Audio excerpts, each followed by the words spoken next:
Now, collecting Pokemon cards, as simple as it sounds, is one of those hobbies that people would risk going to jail for. You can Google Pokemon-related crimes, and there are cases of people being shot, stabbed, and all the above over a children's game. Now, I don't say children's game as an insult. I got my own collection back here somewhere. I got the Pokemon cards from McDonald's. But I say that because what was once a hobby for children has now become something people will literally fight over in the hopes that they get the most expensive card that never resells, because unless you're someone like Logan Paul, people would rather spend their money opening packs rather than just getting one card. Like, opening packs to see what you get is like 60% of what makes collecting cards enjoyable. Anyone can buy the cards they need, but it means more when there's uncertainty involved. But is that stopping people from acting like they will never be able to get Pokemon cards ever again? Absolutely not. More now than ever am I seeing videos of people attacking these Pokemon cards in the same way you see sharks attacking chum in the water. And look, I was in my collecting phase like anyone else, but I wasn't getting into fights over something I could order on fucking Amazon. And when it's not people getting into quarrels in person, it's someone being scammed online. Some of you might remember when Logan Paul bought what he thought was a sealed first edition booster box for $3.5 million,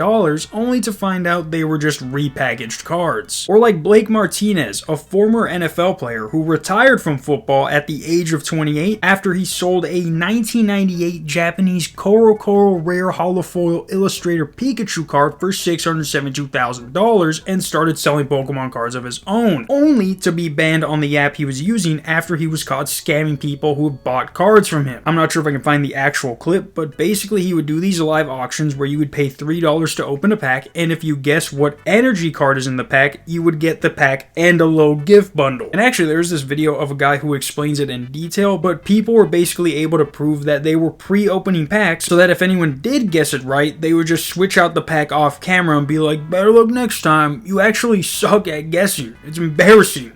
Get off our live. He did try and make his way back to the NFL after that and played in one game with the Steelers in 2023, but when you retire on your team mid-season, being a nobody at that, only to go try and scam people, don't expect a warm welcome back. They must have cut me. But nonetheless, people worldwide are ruining their lives over Pokemon cards, and today's unlucky contestant hails all the way from a little country called Singapore, known for their lush scenery, incredible food, and of course, the Singapore Sling, baby! Just kidding, I don't drink. But yesterday, a Singapore man who goes by Lindbergh Yu Wei being named after a cheese is insane. And not only that, he is part of the less than 1% of the world's population whose name is Lindbergh and lives outside of these countries. Bro's not even geographically distributed in the right area. That's like your Mexican homie being named fucking Ludwig Martinez. But apparently Lindbergh over here has been sentenced to 19 months in jail after he pleaded guilty to one count of cheating. Yeah, apparently guilty of cheating in Singapore means to fraudulently or dishonestly deceive a victim into handing over property or money to any person. And while working at the biomedical equipment supplier SPD Scientific, he was doing a lot of cheating. $500,000 worth of cheating. Basically, he would create these fake transactions as if he just did business with a client, but the money was really going into his bank account. And I don't care how big your company is, eventually they're going to notice $500,000 missing. They're not going to be like, oh yeah, that was just that was a $500K Lindbergh spent on that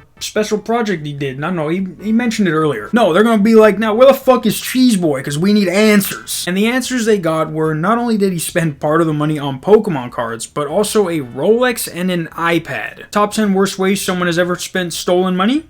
Maybe. But if you're going to steal that much money, at least have an escape plan. $500,000 is enough to get somebody out of any country in a time of need and start up a little new life of your own somewhere. But it says that the reason he was stealing money was because he felt unfairly treated at work but did not know how to voice his concerns. Maybe talk to HR? The people who caught you? What's even crazier is that it says that he is working for another firm who he told what happened, and they're like, hey, at least you're not black, right? At least you're not black. But hey, getting a job at the same kind of place you just stole $500,000 from is a pretty good deal to me. But yeah, guys, I know the title says something like this guy ruins his life over Pokemon cards, but I don't think his life is actually ruined because he was able to get another job at the same kind of place he just, like I just said, he was fired from. That's literally like a cop shooting a bunch of people and then he just gets hired by another police department. They're like, nah, you're good. But hey guys, I'm pretty sure this guy will have his job back once he's done serving his time, because it doesn't seem like they care at all of what he did, as long as they didn't do it to him. Or them. Until tomorrow, when I talk about the illustrious Joe Exotic. Peace.